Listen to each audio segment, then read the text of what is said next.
بسم الله الرحمن الرحيم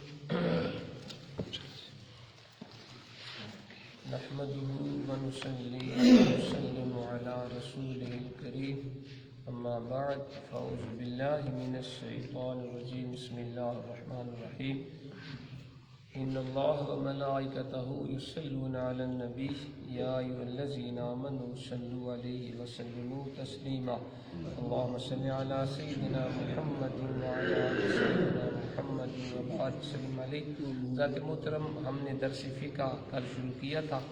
کل ہم نے فرض علوم شروع کیے جس میں پہلا بیان عقائد کا ہے. اس میں ہم نے ایمان کی تعریف پڑھی، ضروریات دین، کفر کی تعریف، شرک کی تعریف، ولی کی تعریف، معجزہ، ارہاس، کرامت، استدراج.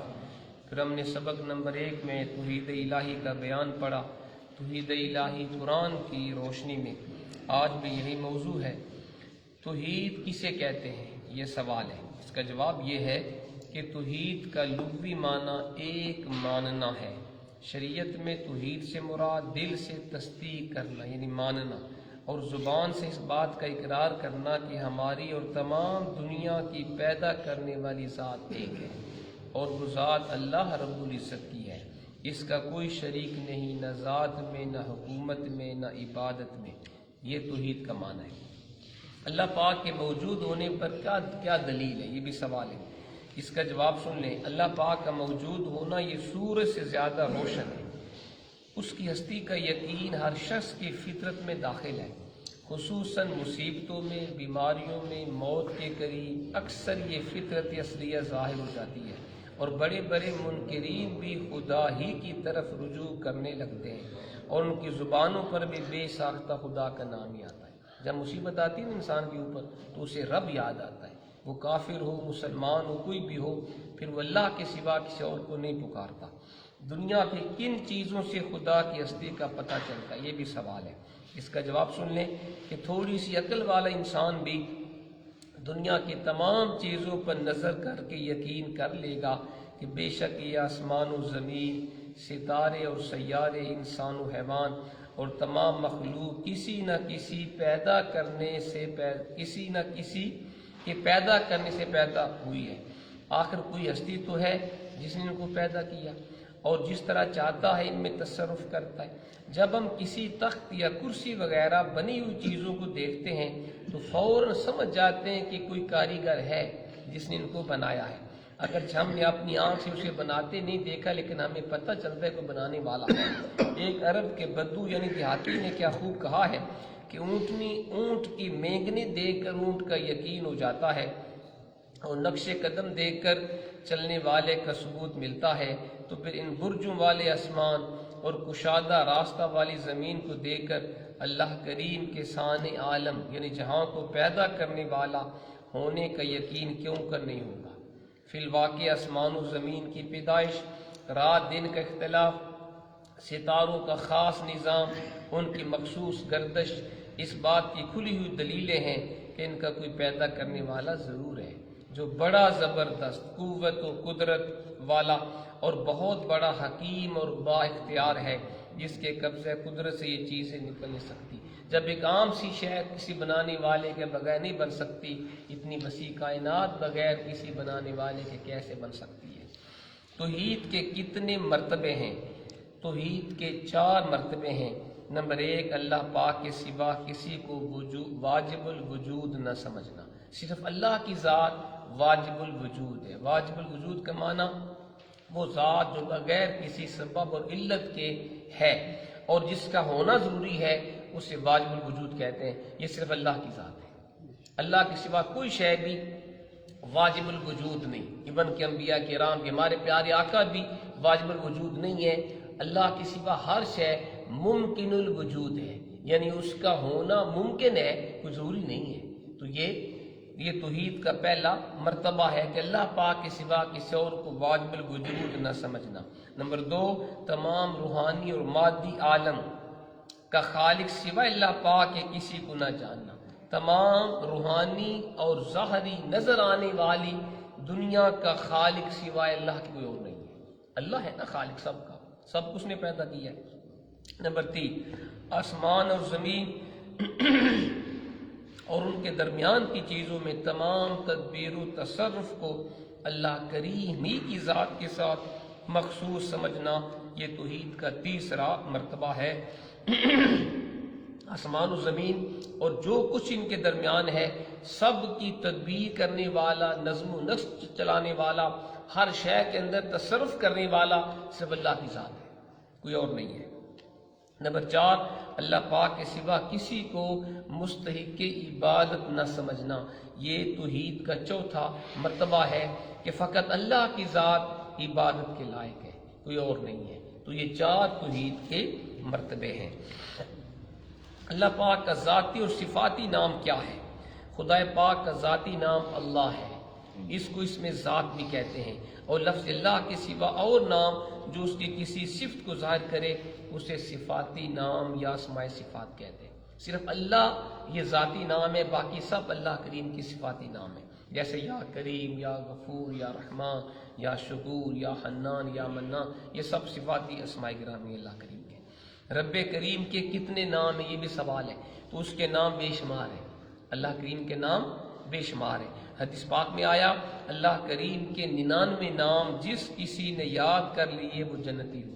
تو اللہ کریم کے 99 نام تو وہ ہیں جو ہم جانتے ہیں، معروف ہیں، تو جس نے یہ 99 نام یاد کیے وہ جنتی ہے۔ لیکن اللہ کے نام اس کے علاوہ بھی بے شمار ہیں۔ ان ناموں کے علاوہ اور نام خدا کے لیے بولے جا سکتے ہیں یا نہیں، یہ بھی سوال ہے۔ یہ جو 99 نام، ان کے علاوہ کوئی اور نام اللہ کے لیے بولنا جائز ہے کہ نہیں؟ اللہ کریم کے لیے ایسا نام مقرر کرنا جو قرآن و حدیث میں نہ آیا ہو، یہ جائز نہیں۔ جیسے خدا کو سخی یا رفیع کہنا، اب دیکھیں ہمیں نہیں پتہ ہوتا، ہم خدا کے لیے یہ الفاظ بعض پر لوگ بولتے ہیں اللہ بڑا سخی ہے جی، تو یہ کہنا جائز نہیں ہے۔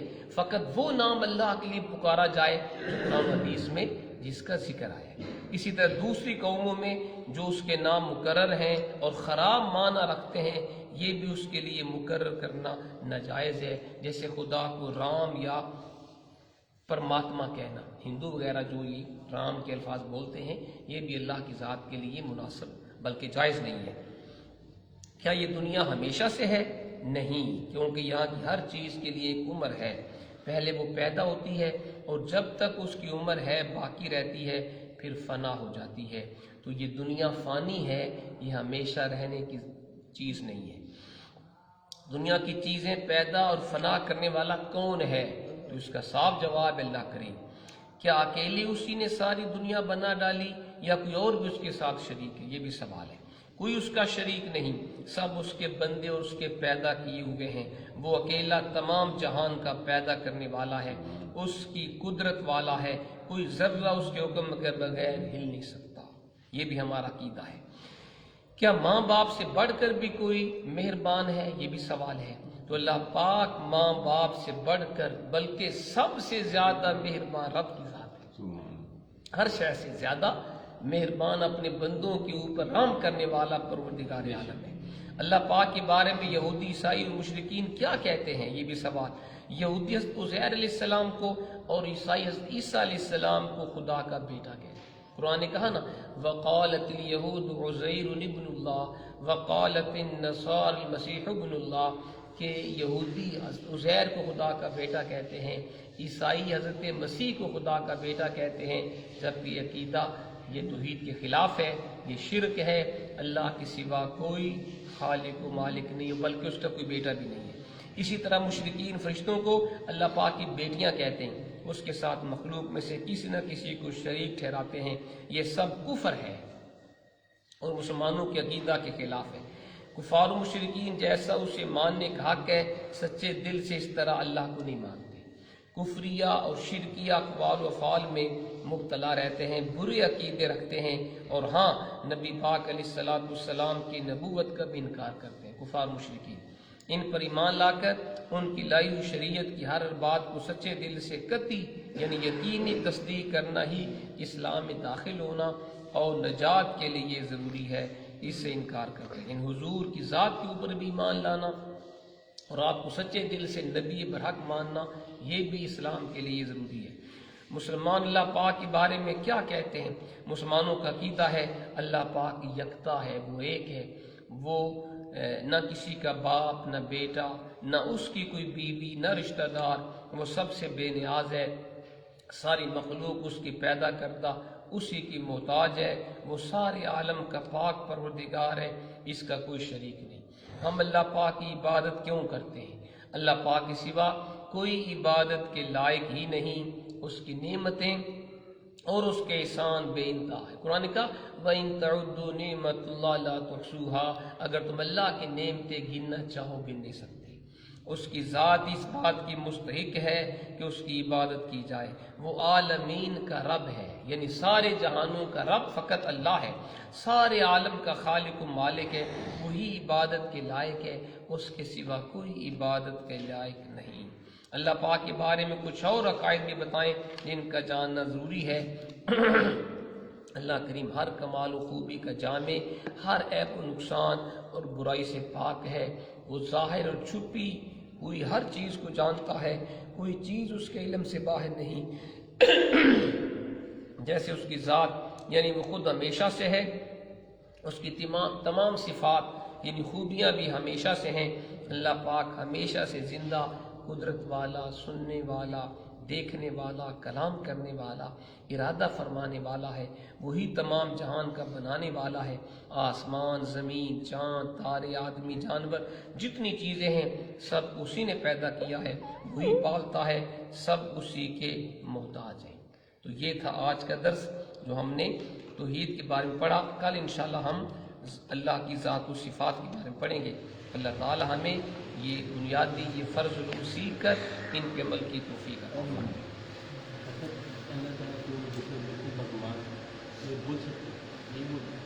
اللہ پاک کے لیے وہ نام بولیں جو قرآن و حدیث میں آیا ہے اور وہ اچھا نام ہے۔